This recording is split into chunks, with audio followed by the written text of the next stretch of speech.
Je vous salue encore une fois ce soir dans le précieux nom de notre Seigneur et Sauveur Jésus.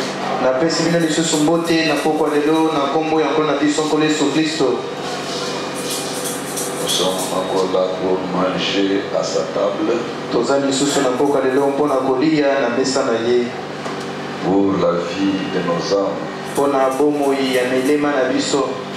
Amen, amen. Parce que vous êtes dans la joie d'être ici.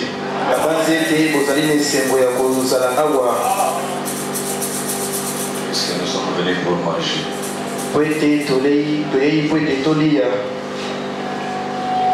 Alors je vous souhaite déjà bon appétit. Ici nous pouvons nous lever pour la lecture de la parole.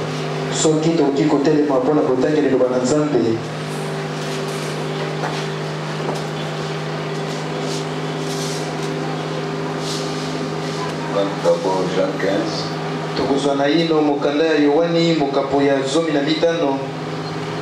Au premier verset. Je suis le vrai cèpe. Et mon père est le vigneron. Tout sarment qui est en moi et qui ne porte pas de fruits, il les retranche.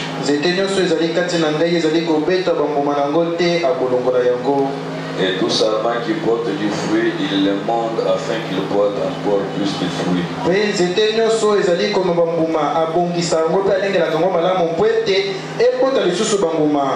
Déjà, vous êtes purs à cause de la parole que je vous ai annoncée. Vous avez déjà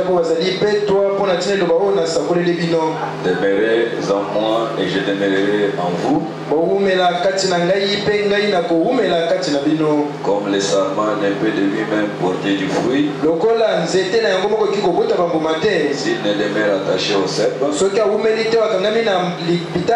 Ainsi, vous ne le pouvez non plus si vous ne demeurez en moi. Je suis le cep. Vous êtes les sarments. Celui qui demeure en moi et en qui je demeure porte beaucoup de fruits.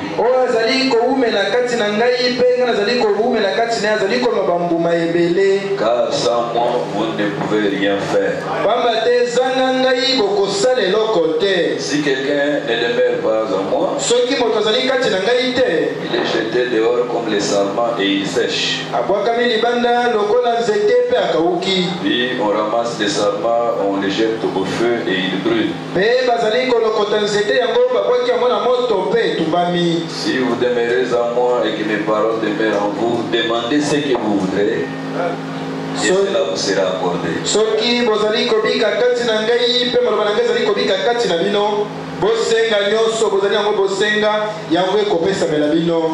Nous allons lire encore dans Jean chapitre 12.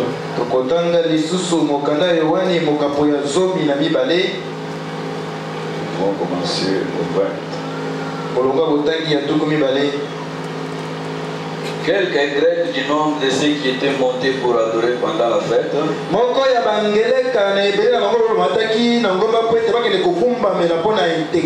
s'adressèrent à Philippe de Bethsaïda en Galilée et lui dirent avec instance: Seigneur, nous voudrions voir Jésus.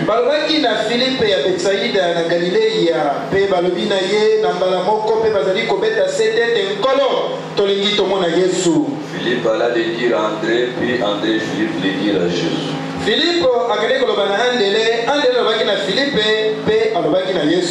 Jésus leur répondit: les revenus où le Fils de l'homme doit être glorifié. En vérité, je vous l'ai dit, si le grain de blé qui est tombé en terre meurt,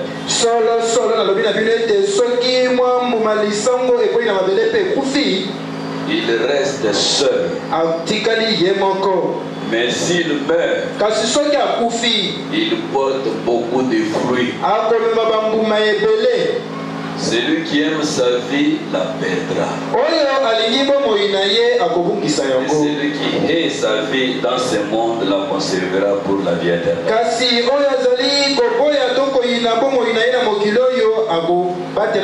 Dieu notre céleste, Seigneur Jésus-Christ, toi le glorieux Saint-Esprit, viens maintenant alors que nous voulons parler de toi. Tu avais promis que là où nous allons parler de toi, rassembler à Dieu ou à toi, toi tu seras là. Puisses-tu être avec nous du début jusqu'à la fin. Puisses-tu nous donner de bons moments en ta présence. Et que ta parole, Seigneur, puisse vivifier nos vies. Et qu'en sortant de ce lieu, nous ne soyons pas les mêmes personnes telles que nous étions entrés. Qu'il s'échange en nous quelque chose. Puisque tu as dit que personne ne peut entrer dans ta présence et rentrer tel qu'il était venu. Nous nous recommandons à toi que le Saint-Esprit domine sur tous les esprits, alors que nous condamnons tout ce qui est du diable, au nom de Jésus-Christ notre Seigneur. Amen. Que le Seigneur vous bénisse. Aujourd'hui, le son n'est pas bon. J'ai toujours apprécié votre son ici. Vous avez vraiment un bon son ici.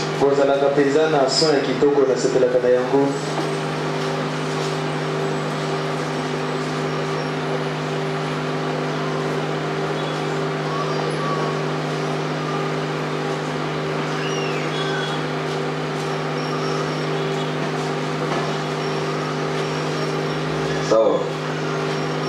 Que le Seigneur vous bénisse encore une fois. C'est depuis mercredi que nous avons commencé à parler de quelque chose ici. Nous avons commencé à parler sur la responsabilité d'un croyant.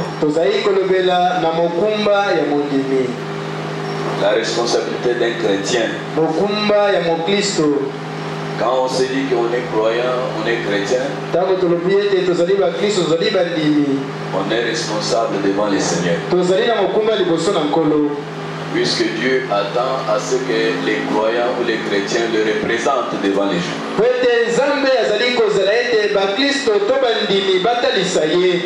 Et puisque aujourd'hui, Dieu étant dans sa forme spirituelle, il n'a pas d'autres mains que nos mains, d'autres bouches que nos bouches, d'autres pieds que vos pieds. Donc Dieu est sous la forme de son église. Et tout ce qu'il veut faire aujourd'hui, il le fait par cette église. Nous avons lu mercredi fait Madame nous dire, dans les temps anciens, Dieu avait parlé à Moïse sous la forme d'un homme. Il a parlé à Abraham sous la forme d'un homme. Et il est venu parler à l'église sous la forme d'un homme. Son fils, Jésus-Christ. Mais depuis qu'il a parlé à son église par un homme, Jésus-Christ, Dieu parle maintenant aujourd'hui au travers de cette église. C'est cette église qui devient maintenant la forme que Dieu prend aujourd'hui. C'est qu'aujourd'hui, pour voir Jésus-Christ, il faudra que l'église le manifeste. Et si l'église n'arrive pas à manifester Jésus, Jésus ne sera pas connu. Jésus ne sera pas visible. Jésus ne fera pas ce qu'il doit faire. Dans cette lecture que nous venons de faire, Jésus nous dit que sans lui, nous ne pouvons rien faire. Amen, amen. Amen. Mais nous pouvons aussi dire que sans vous ou sans nous, Jésus aussi ne peut rien faire. C'est que pour qu'il se fasse quelque chose aujourd'hui, il faudra premièrement que Jésus soit dans son église et que l'église existe d'abord et qu'ensemble on peut arriver à faire quelque chose. C'est qu'aujourd'hui nous sommes dans un partenariat. Nous travaillons ensemble. Jésus a sa part. Et nous l'église, nous avons notre part. Jésus seul ne saura rien faire. Et nous aussi sans Jésus, nous ne pouvons rien faire. Et pour qu'il se fasse quelque chose, il faudrait que nous et Jésus nous soyons ensemble. Et si notre part n'est pas là, Jésus ne fait rien. Amen, amen. C'est que lorsque nous devenons des croyants, nous devenons responsables de quelque chose. Et notre responsabilité est de manifester Jésus au monde. Et nous avons parlé depuis mercredi. Nous avons montré que lui est le cèpe et que nous sommes les sarments. Les sarments, c'est eux qui doivent porter des fruits. Les fruits qui sont la manifestation de la vie du cèpe. Amen, amen. C'est qu'en d'autres termes, les sarments cep. Bazali mwasi ya mombimbi. Par lesquels les cep doivent manifester sa vie. Et nous avons même donné l'exemple de la femme naturelle. C'est l'homme qui a la semence. C'est l'homme qui a des enfants en lui. Et pour que les enfants qui sont dans l'homme se manifestent, il faudra que cette semence de l'homme soit placée dans la femme. Et c'est la femme qui va donner naissance aux enfants. C'est exactement ça qui se passe. Jésus vient, il prend sa semence, et il place ça dans l'église. Et c'est l'église qui doit enfanter des enfants pour Jésus. C'est que si l'église n'est pas là, Jésus n'aura pas d'enfants. Si Jésus n'est pas là, et si l'église n'est pas là, Jésus ne sera pas manifesté. La vie qui est en Jésus ne sera pas visible. Et là, nous avons compris que nous sommes responsables. Amen, amen. Amen. C'est ce que nous avons commencé depuis mercredi. Comme on n'avait pas fini, nous allons continuer aujourd'hui. Et depuis mercredi, nous avons dit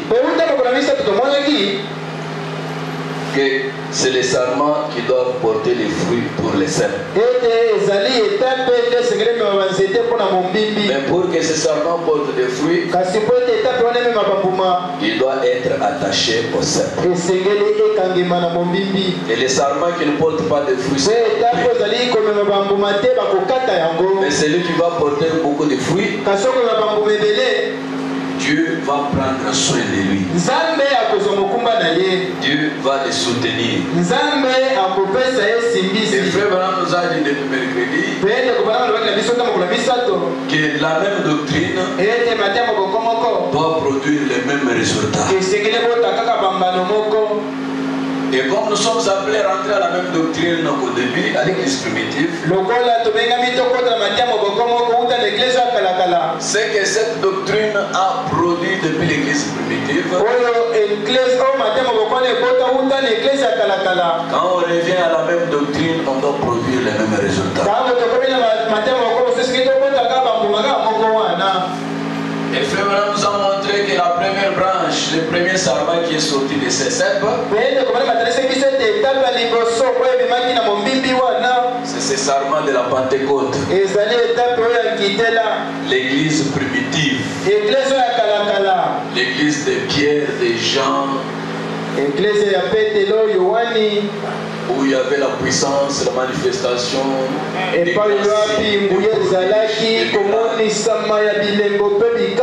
C'était le premier sarment qui était sorti. Mais par après, il nous a montré qu'au cours des âges, à ces cèpes, on a greffé des branches qui n'étaient pas de la même nature que les cèpes originales.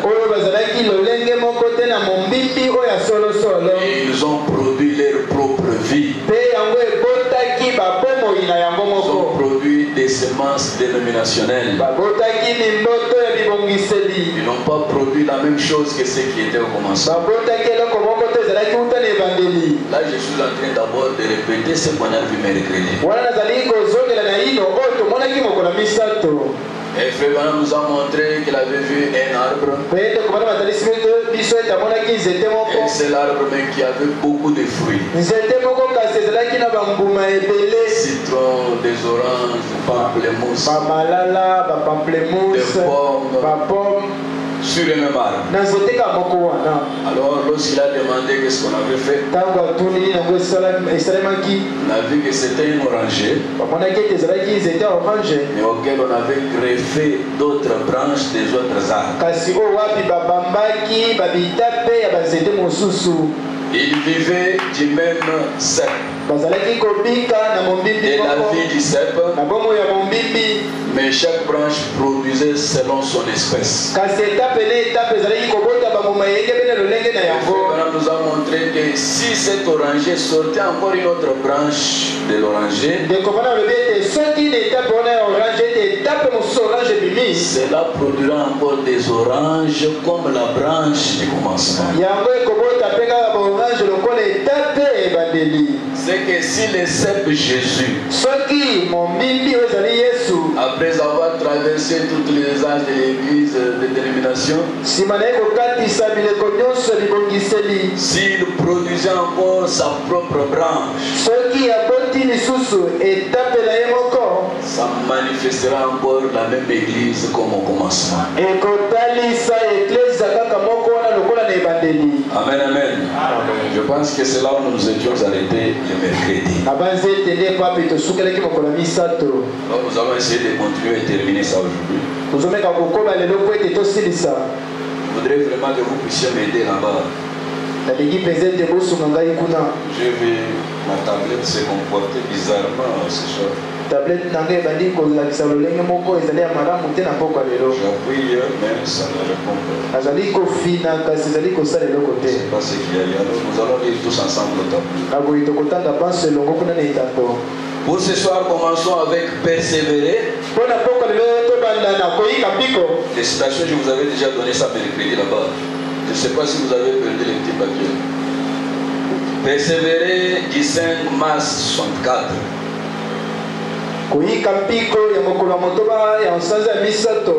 Au paragraphe 223.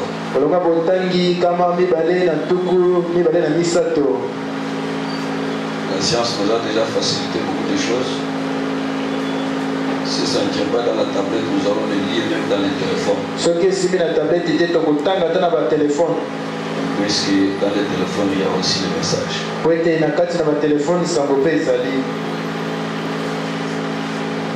Persévérer. Ah, c'est déjà projeté. Ok. C'est la voix de Dieu. Ça correspond. Persévérer, 5 mars 64. Paragraphe 223. Mais qu'est-ce? Comment savez-vous? Qu'est-ce qui vous fait savoir l'espèce des cep? C'est la sorte de vie qu'il y a dedans. Et tout cep, si le premier sarment qui est sorti de ces cep, les cep qui est Jésus-Christ, ils ont écrit un livre des actes après cela. Pas vrai? Il faut répondre. C'est pas vrai? C'est vrai. Si jamais il en produit un autre, on écrira un autre livre des actes. En effet, s'il a porté des raisins la première fois, la fois suivante, il ne peut pas avoir de citron. Mais un sarment de citron peut vivre là-dedans. C'est un agrume. Voilà. Donc, comme il est greffé, il peut aussi vivre. Et la vie du cep. C'est comme une dénomination qui vient s'appeler du christianisme. Peut vivre de la même vie de Christ, mais manifestant sa propre semence. Sa semence dénominationnelle. Mais il vit par lui-même. Donc ce citron-là, il produira toujours des citrons. C'est le cep qui est greffé dedans. Mais si le cep lui-même produit un sarment, il portera du fruit comme les premiers. Parce que Jésus-Christ. Il sera dans ses cercles. C'est vrai. Amen, amen. Vous comprenez? C'est qu'aujourd'hui, si nous nous disons que nous sommes l'église de Jésus-Christ, si Jésus, quand il était venu la première fois, il a produit un serment. Et que par ce serment-là, un livre des actes des apôtres a été écrit. Si Jésus produit un autre serment aujourd'hui, un autre livre doit être écrit. C'est que les croyants produiront encore les mêmes choses que les autres croyants ont produit autrefois. Et c'est à cela que nous devons nous attendre en ce moment.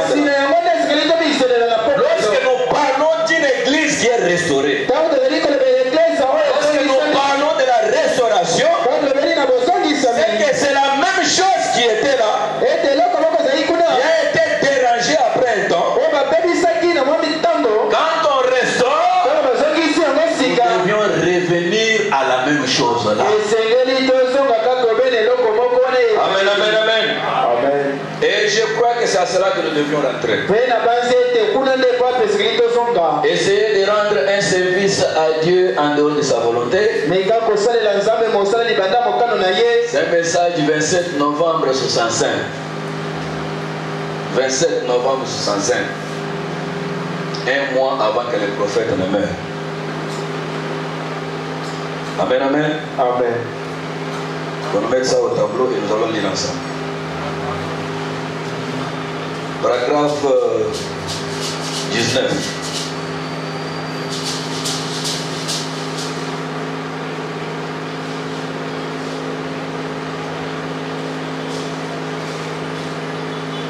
Essayez de rendre un service à Dieu en dehors de sa volonté.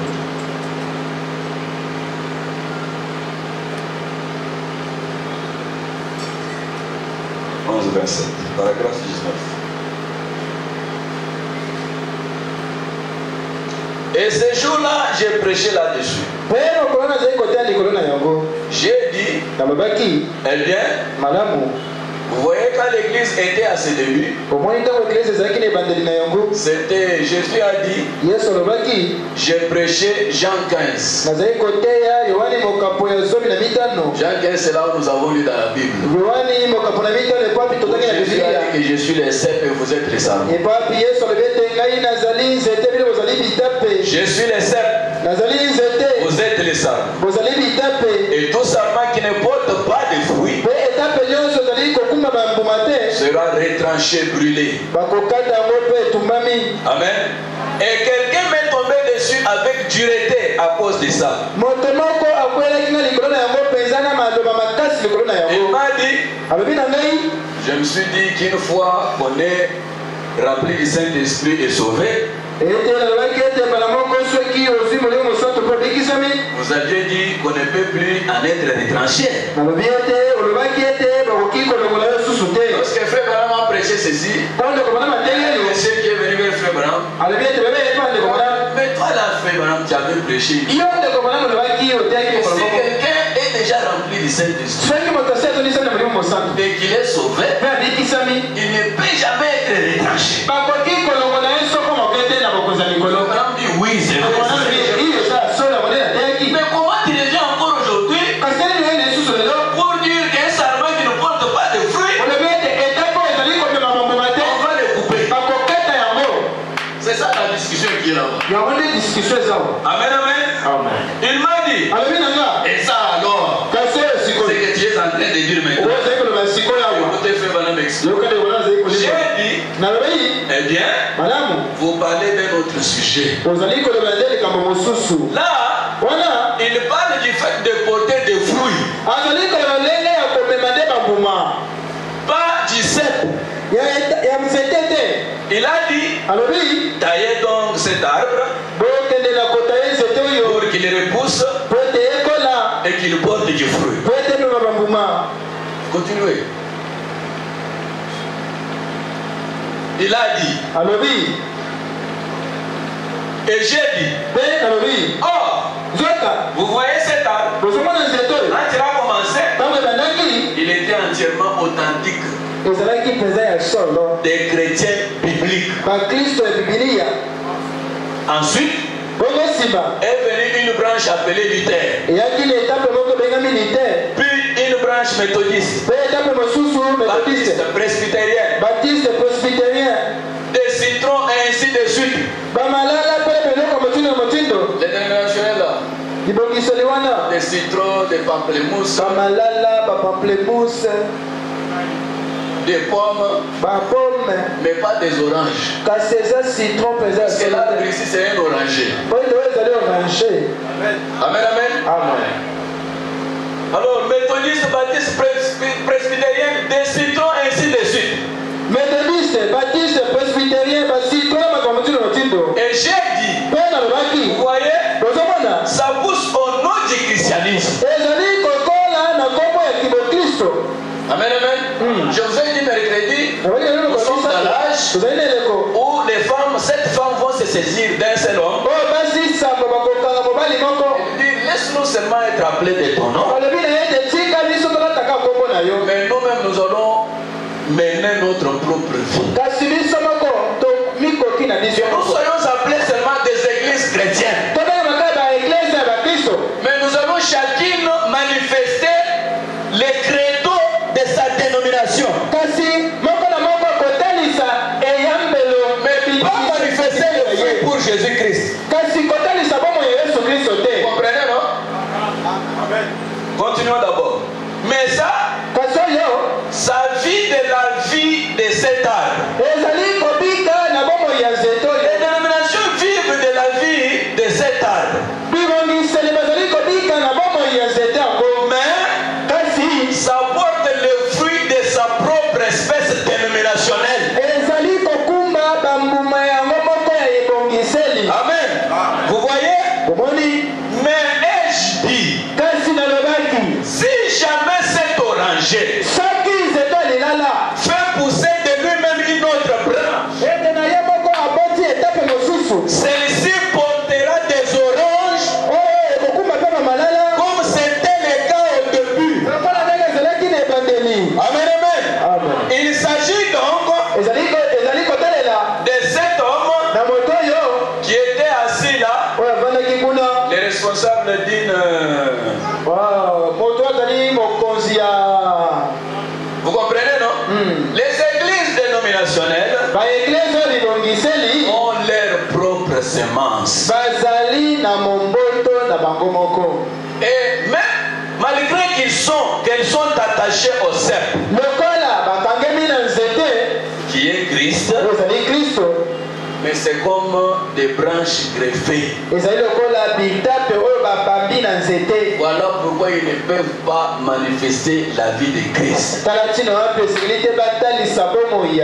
Mais en cet âge, selon la promesse, quand Dieu viendra restaurer cette église qui était au commencement, c'est que c'était une promesse nous disant que les cèpes portera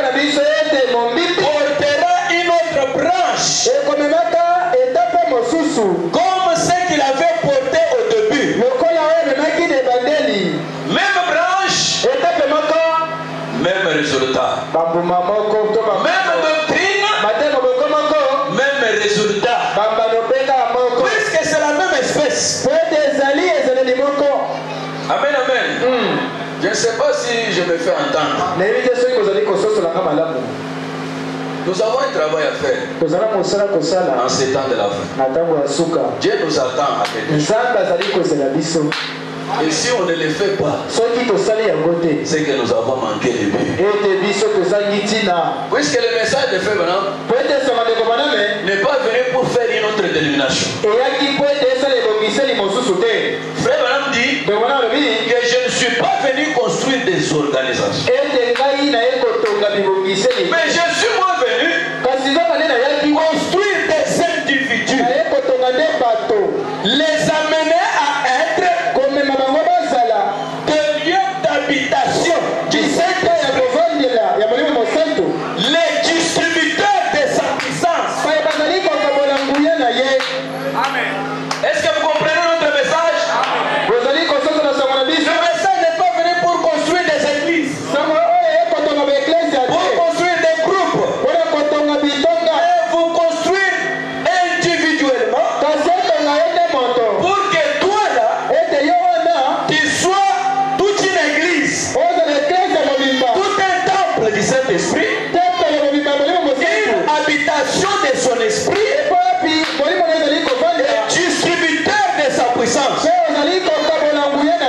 Amen, amen. Et si on n'est pas encore cela, c'est que nous avons encore un travail à faire. Mais comprenez d'abord que c'est cela que vous deviez être. Même si vous ne l'êtes pas encore, commencez d'abord. Le premier pas, c'est d'abord connaître que cela me concerne. Je suis appelé à être cette église. Je suis appelé à être cet individu qui doit être le distributeur de la puissance de Dieu. C'est que lorsque les gens ont besoin aujourd'hui de voir Jésus-Christ, comprenez qu'ils doivent le voir au travers de moi. Amen, amen. C'est lorsque tu es d'abord convaincu comme ça que maintenant la chose va te concerner. Amen, amen. Frère Madame dit que Jésus faisait certaines choses puisqu'il croyait à ce que la parole disait de lui. Même frère Branham, tout ce qu'il a accompli, c'est puisque c'est reconnaissant d'abord que c'est lui le prophète de Malachika. La promesse a promis ceci pour Malachika. Pour ces prophètes qui doivent venir au temps de la fin, voilà ce qu'il doit faire. Voilà ce qu'il doit accomplir. Il a cru à cette parole-là. Et voilà pourquoi frère Branham a accompli tout ce qu'il a accompli. Nous aussi, ces croyants, nous devons d'abord connaître les promesses qui ont parlé de nous. Croire ces promesses-là. Et se dire que c'est de nous qu'il s'agit. Et c'est alors que nous manifesterons ce que nous devions manifester en tant que croyants de cet âge. Nous avons lu Merkel. Nous dit que ce monde ici verra Jésus dans la mesure que vous allez le leur présenter.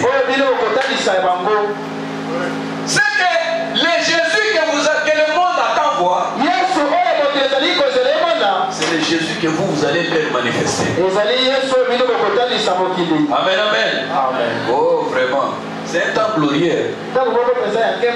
Un temps glorieux. Allumez la lumière, 25 janvier 64. 25 janvier 164. Frère Madame dit c'est sur paragraphe mon nom. Allumez la lumière.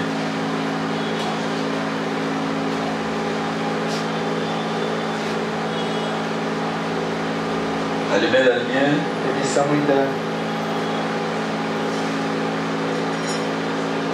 Prédication du 25 janvier 64.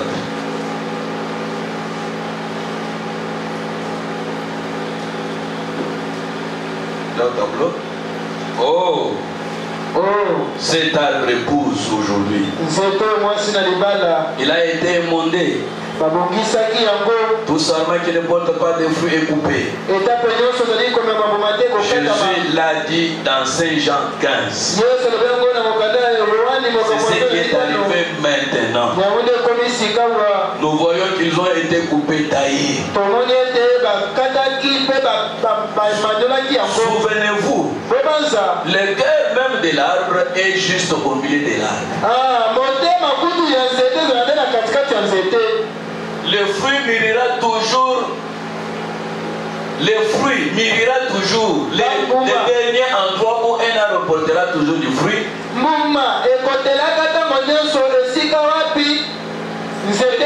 Les lisons. Le fruit mûrira toujours.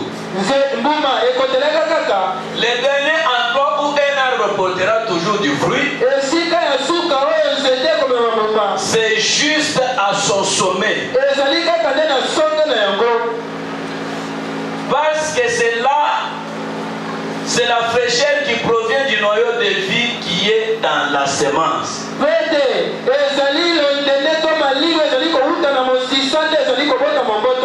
Soyez attentifs. Nous allons maintenant dans notre message. Si vous regardez bien un arbre, l'arbre a la forme d'une pyramide. Amen, amen. Amen. Et aujourd'hui, nous sommes déjà à la fin de cette pyramide. Voilà pourquoi vous avez vu cette nuée qui est venue. Toujours sous la forme de la pyramide. Pourquoi fait l'arbre pousse? Vous avez l'image là-bas de cet âge de l'église. Et à la fin, vous allez voir que la pierre est faite. C'est à ce niveau-là où nous sommes. Et Frère Branham est en train d'expliquer que les derniers endroits, puisque nous sommes à la fin, les derniers endroits où l'arbre produit des fruits, c'est au sommet de l'arbre. Amen, amen. C'est que nous sommes déjà au sommet de l'arbre. L'arbre pousse.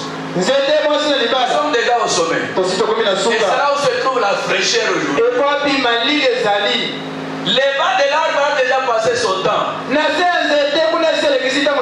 de l'église, deuxième âge de l'église, troisième, septième âge. Et je vous dis que nous sommes en train de dépasser même le septième âge. On est dans le septième âge, mais la vie que nous devons vivre aujourd'hui, c'est une vie au-delà du septième âge. Pourquoi? Puisque le septième âge est déjà devenu une dénomination.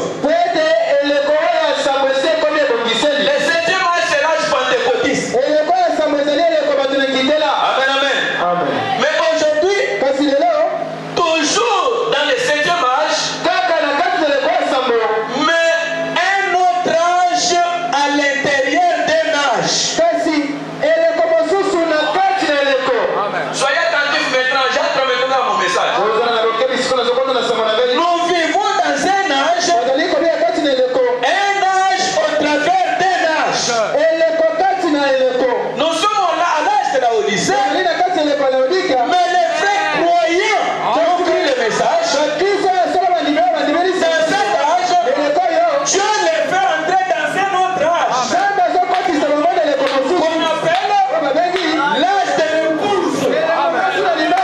Amen. Amen, amen.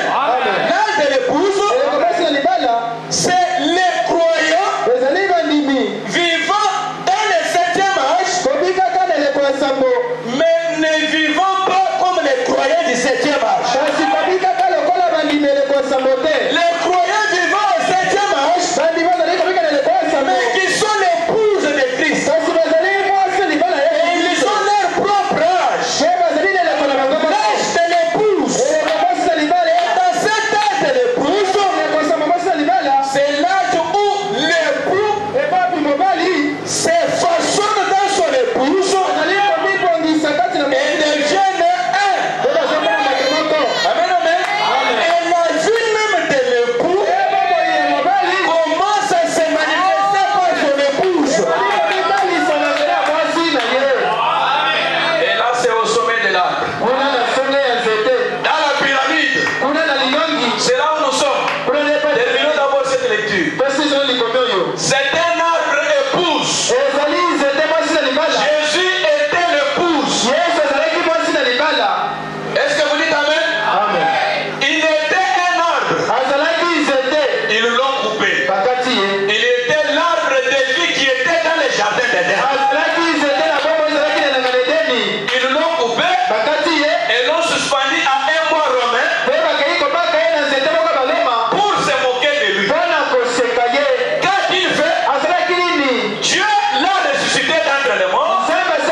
Amen, amen.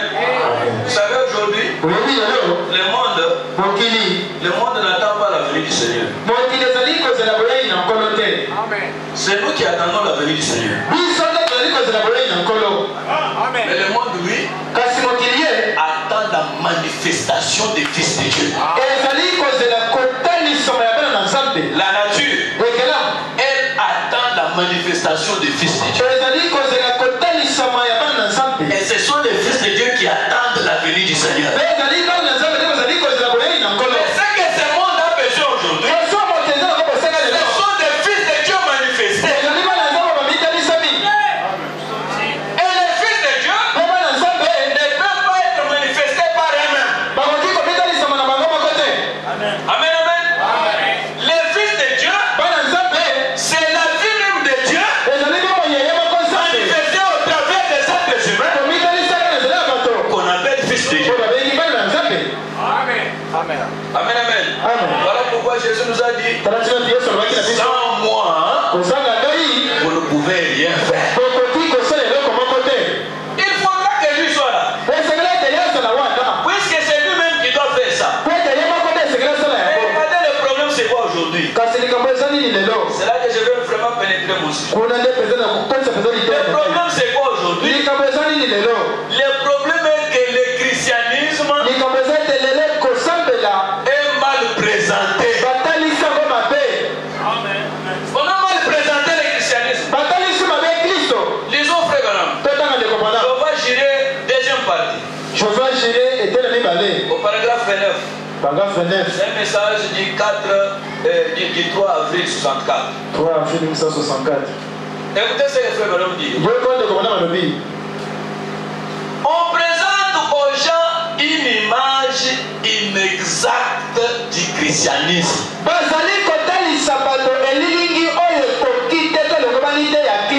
Donnez-moi vraiment votre attention maintenant. On présente aux gens une image inexacte du christianisme.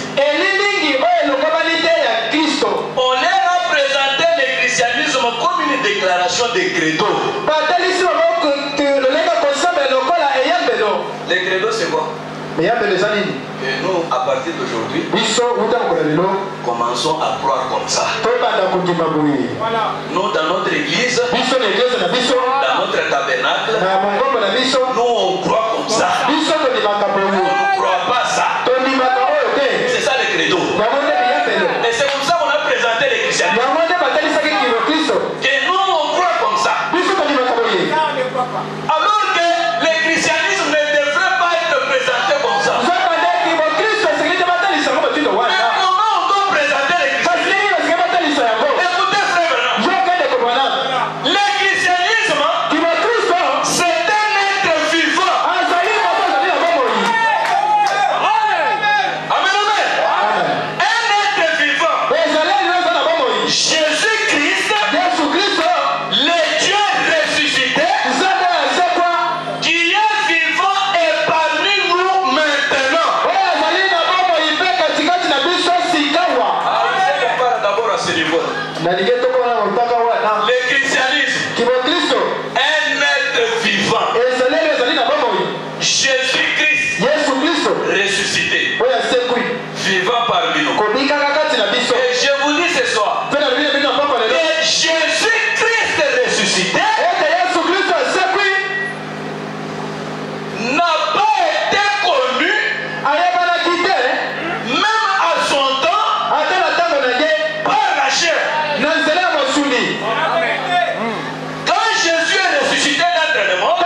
ses caractéristiques. Par sa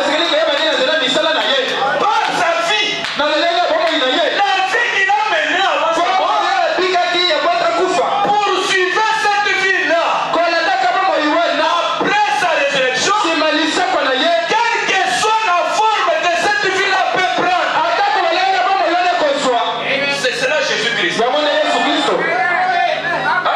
Amen. Jésus parle aux femmes, chez les femmes là. Ils sont partis à la tombe. Ils arrivent. Elles parlent avec Jésus. Et elles lui disent, nous cherchons notre Messie. Dis-nous.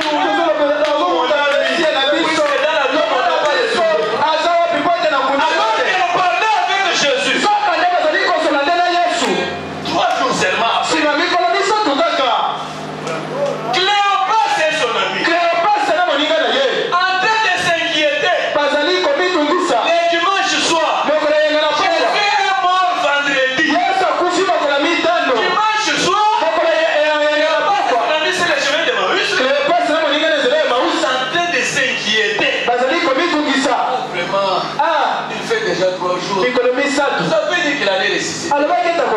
Oh, c'est grand prophète. Jésus sort et commence à marcher avec lui. Qu'est-ce que vous discutez comme ça? Oh, tu as des scènes ici en Israël. Tu ne connais pas ce qui est arrivé. Au sujet d'un grand prophète. Jésus-Christ. Un prophète puissant. Donc tu as des scènes visitées. On parle à Jésus. Il parle à Jésus. 3 jours seulement après. Qu'est-ce qui se passe? C'est qu'après la résurrection, Jésus ressuscité, on ne le reconnaît pas par la chair. C'est un être vivant au milieu de son peuple. Mais on le reconnaît par sa vie. Les résultats qu'il amène.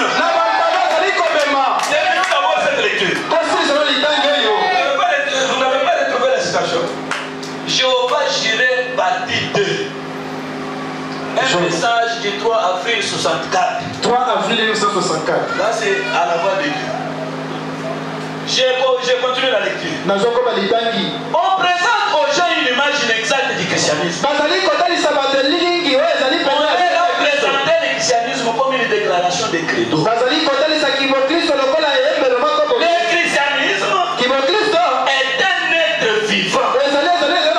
Jésus-Christ, le Dieu ressuscité, qui est vivant et parmi nous maintenant. Le christianisme est une personne. Amen. Frère Madame dit, on a mal présenté le christianisme. Voilà pourquoi il n'y a pas de résultats.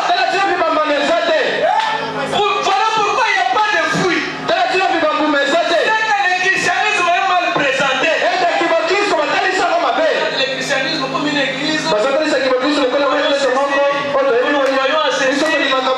sommes un groupe de services. Nous sommes des services.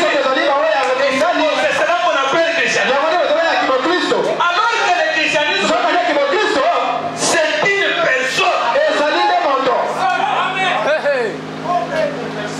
Les connaître lui, c'est que connaître cette personne-là, c'est là la vie. Il ne s'agit même pas de connaître sa parole.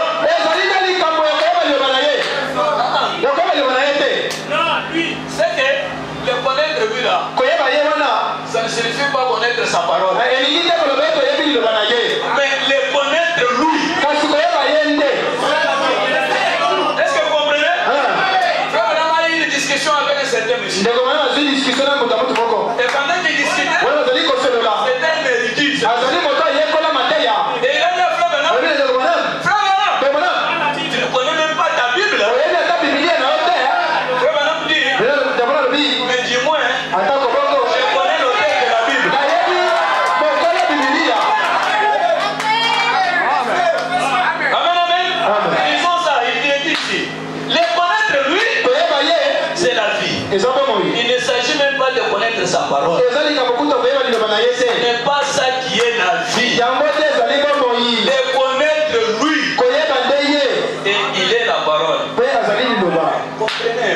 Le connaître lui, ce n'est pas connaître la parole. Mais lui est la parole. Ça signifie quoi? C'est que cette parole ici, qui est Christ, c'est cette parole-là qui était au commencement. Le Fils, qui a amené toutes choses à l'existence. Le Créateur lui-même. Le Créateur de la jeunesse.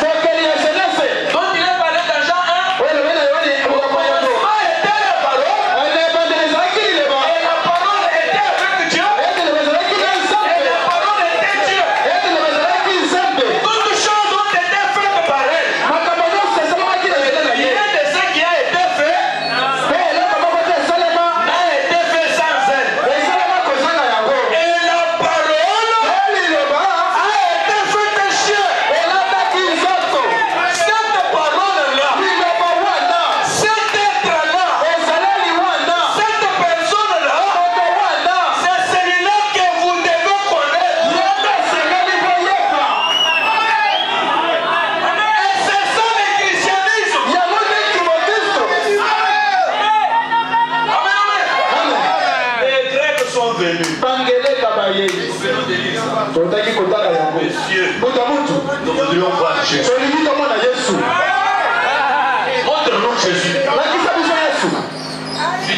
Philippe, avec son frère, ils l'ont amené vers Jésus. On a amené les Grecs vers Jésus. Ils arrivent là, on dit à Jésus que les Grecs sont venus pour te voir. Que les Grecs sont des gens des nations. Ils nous représentent. Ils sont venus pour voir Jésus. Les gens des nations, ils viennent pour voir Jésus. Jésus les regarde. Il leur parle en parabole. Si les grains de blé ne tombent en terre, il reste seul.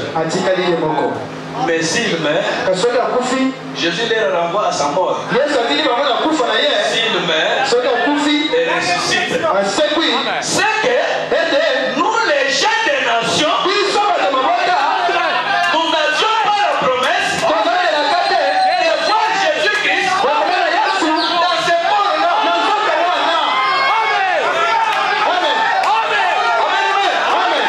Il fallait que ce monde-là meure. Et c'était après la résurrection que nous les Grecs, nous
sa promesse. Qu'est-ce qu'il avait promis? Qu'il allait être dans ces derniers jours. Vous voyez pourquoi Frère Branham dit la foi dans un prophète, ça fait entrer Dieu en action. Nous avons besoin des œuvres, des fruits. Nous, et des sarments. Pour avoir ces fruits, il faudra que l'auteur de la vie,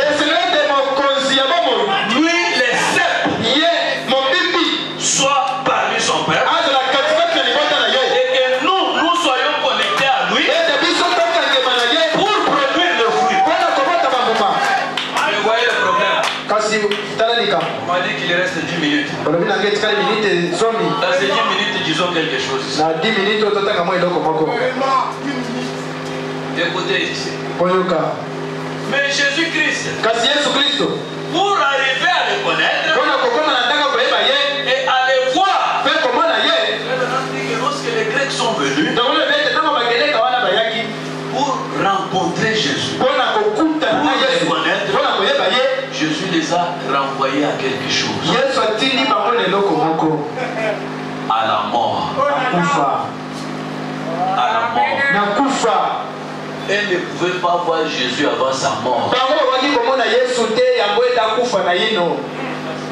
C'est que vous là, vous ne pouvez connaître Jésus avant sa mort, avant votre mort. Vous devez mourir en vous-même. Mourir dans vos pensées. Mourir dans votre façon de vous imaginer Jésus.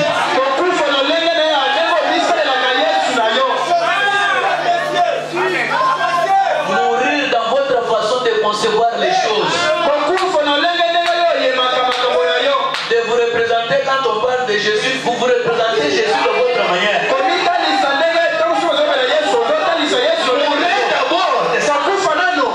Vous mourrez d'abord. Vous faites disparaître toutes ces choses. Vous faites disparaître tout ce que les dénominations ont enseigné. Lorsqu'on parle de Jésus, c'est qu'elle s'imagine là. Vous mourrez à cela. Oh Jésus! Oh c'est il est de la Vierge Marie. Mais si c'est vous avez appris. C'est tout ce que vous avez appris. On vous présente un Jésus dans la crèche. Mourrez d'abord. C'est faites disparaître de cette façon-là. Et c'est quand vous allez mourir que vous verrez le véritable Jésus. C'est à cela que Jésus a envoyé les Grecs. À la croix. À la mort. Voilà pourquoi la nouvelle naissance. Jésus est bien Nicodème. Si quelqu'un est né de nouveau, il ne peut pas voir. Il ne peut pas comprendre.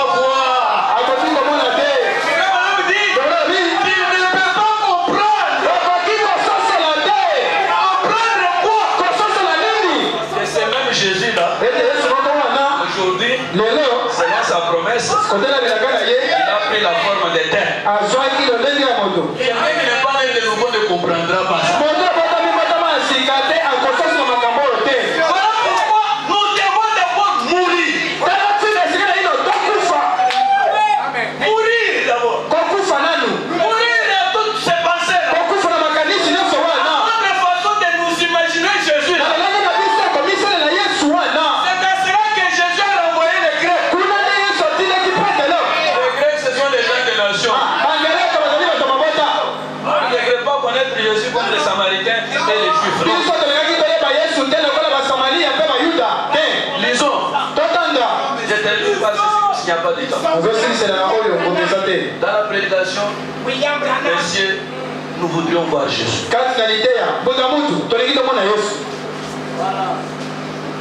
Messieurs, nous voudrions voir Jésus. D'ailleurs, c'est une citation que la voix de Dieu a envoyée. Hier, je pense. Et c'est comme cela que j'ai trouvé mon sujet.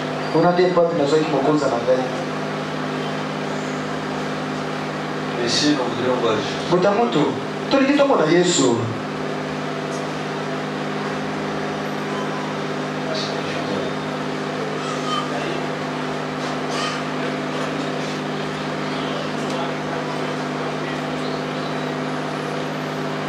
Écoutez.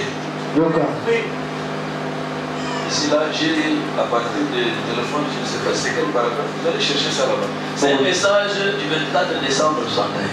24 décembre 1961.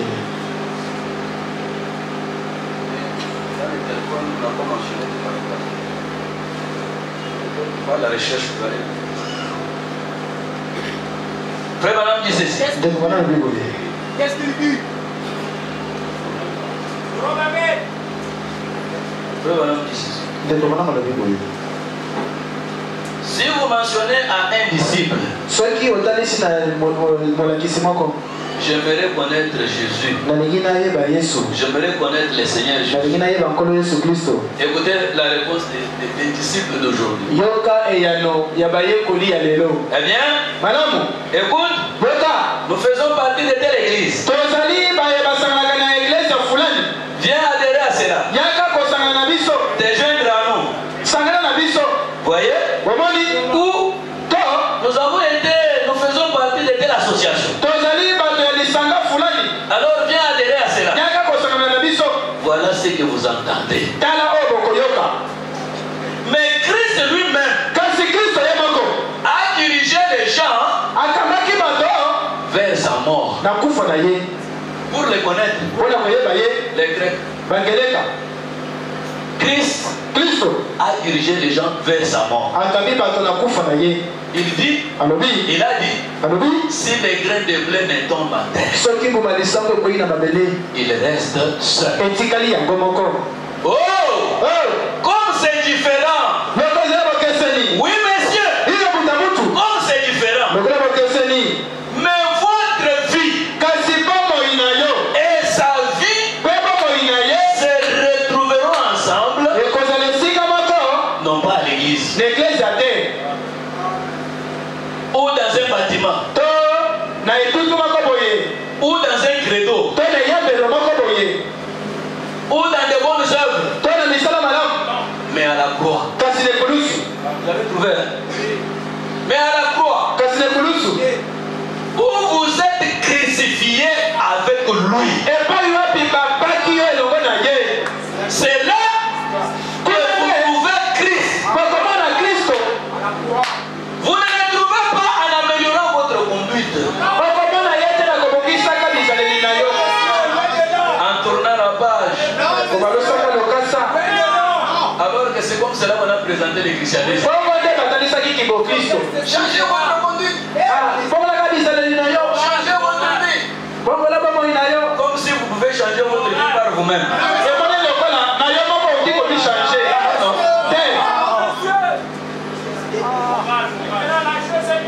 Oh, en se comportant bien. En tournant une nouvelle page. En commençant une nouvelle vie. C'est quelle vie que vous allez commencer? Quelle vie? Vous ne trouvez pas Christ. Vous ne trouvez Christ que par la mort. Pas dans une crèche. Ni par une confession. Vous ne trouvez pas Christ en croyant au credo et au fable.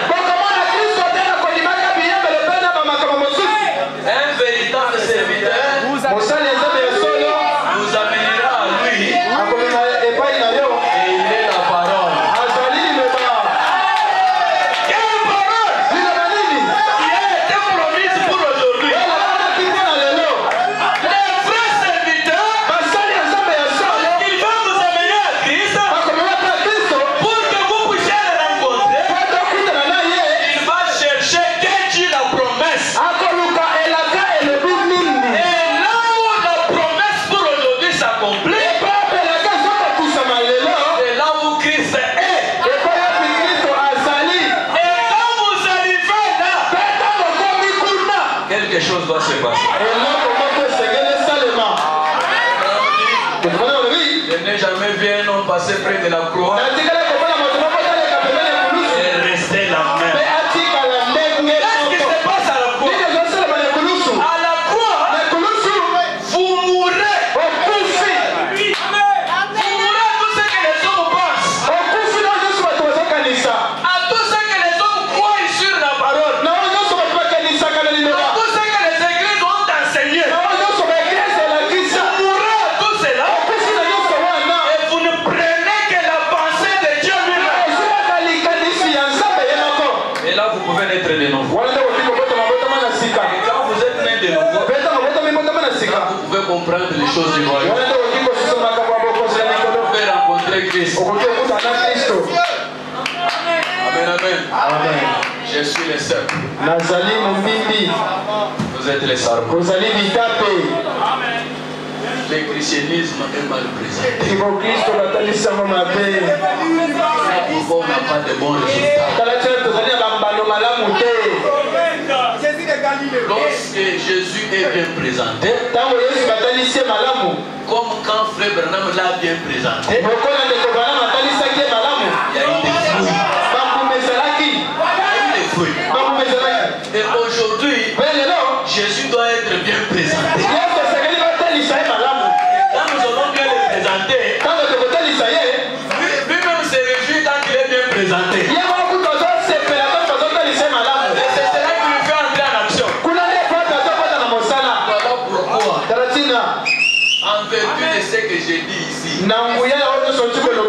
en son nom Jésus, je condamne chaque maladie.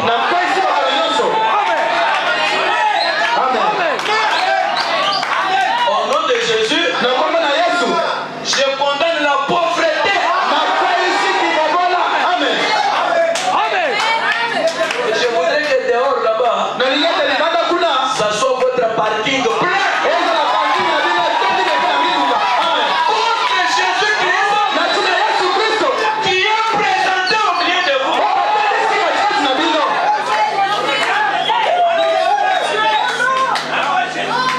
Au nom de Jésus-Christ, produisez des fruits. Que les miracles soient là. Que les prodiges soient là. Que les guérisons soient là. Que les baptêmes de l'Esprit soient là. Au nom de Jésus-Christ. Lui la parole, faites chair.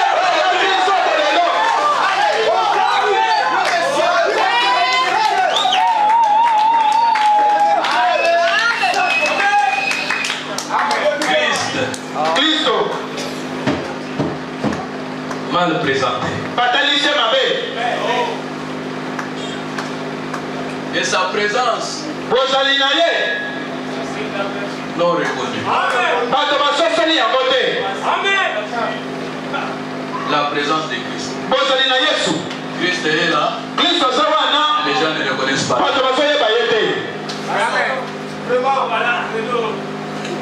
La présence de Dieu nous reconnue. Mais à nous, Frère Branham a dit, entrez dans sa présence. Dans sa présence,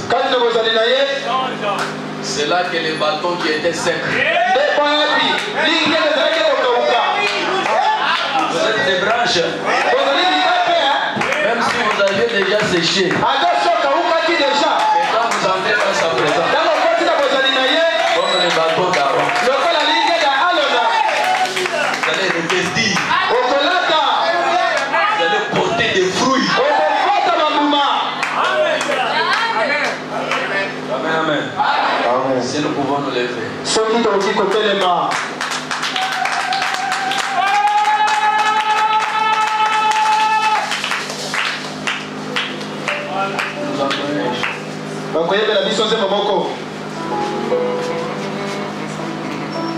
Oh, le christianisme mal présenté. Et qui sont ceux-là qui présentent mal le christianisme? Les prédicateurs, les clergés. Ils présentent mal Christ. la vérité. Et Jésus lui-même s'est identifié à cette pierre que les bâtisseurs ont négligé. Ils ont rejeté alors que c'était cela la principale de l'âme. Et Christ qui est négligé, c'est qui? La pierre angulaire. Qui est négligé, c'est quoi? C'est la nouvelle naissance. Amen. Amen. On a négligé la nouvelle naissance. On commence à regarder les prédicateurs qui prêchent la nouvelle naissance comme s'ils ne connaissent rien de la parole. Alors que c'est ça la pierre angulaire. Quand on commence à construire un bâtiment, on commence toujours par la pierre angulaire.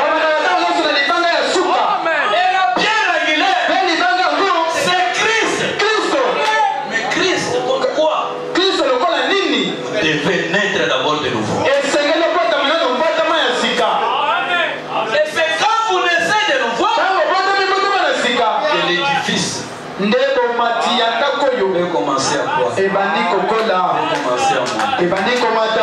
Si vous commencez à monter, alors que là en bas il n'y a pas cette pierre là, c'est une maison sur le sable, n'a pas vraiment un fondement. Un moindre geste par terre, tu commences à adorer frère Branham. Un moindre geste, oh je me fais baptiser au nom de frère. Pourquoi? Alors que c'est une nouvelle naissance. Manque de fondement. Vous avez négligé la chose principale. La nouvelle naissance. Et la nouvelle naissance, c'est quoi?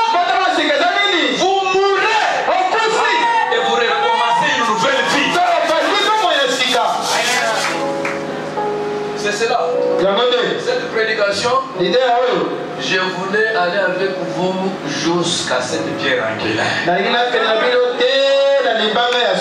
C'est ça le problème. Les fruits que nous recherchons là ne sont pas manifestés aujourd'hui puisque les gens ne sont pas nés de nouveau. C'est la nouvelle naissance qui amène Jésus dans la vie d'une personne. Et comme les gens ne sont pas nés de nouveau, ils sont seulement les membres d'une église. Pourquoi les fruits ne sont pas là? On trouve Jésus qui parle la mort. Si vous ne mourrez pas, vous n'allez pas trouver Jésus. Et frère Branham a dit quelque part que Jésus, c'est un potier. Il est le potier. Et le potier, pour fabriquer un vase, l'argile qui sert à la fabrication de vase doit d'abord être broyée. Si on ne brise pas l'argile, on ne brise pas l'argile, on ne peut pas façonner des vases. Il faudra d'abord que l'argile soit brisée. Que vous mourrez d'abord avant même.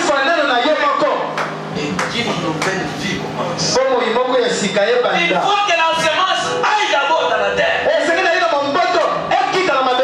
Pourrisse. Et là, il y aura une nouvelle vie qui va sortir.